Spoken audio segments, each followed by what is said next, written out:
านมานานเท่าใดหัวใจยังจำเก็บถ้อยคำดีๆเอาไว้บอกเคยลืมพอเป็นอดีตเคยซึ้งใจดังดอกไม้แง้มบาน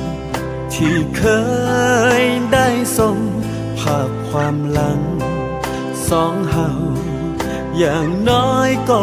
สุขใจแม้เจ้าจะเคียงข้างใครในความจริง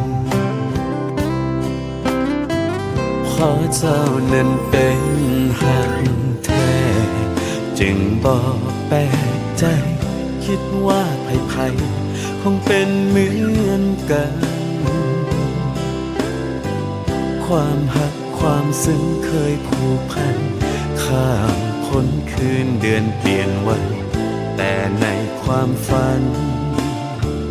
นั้นมีดวงใจ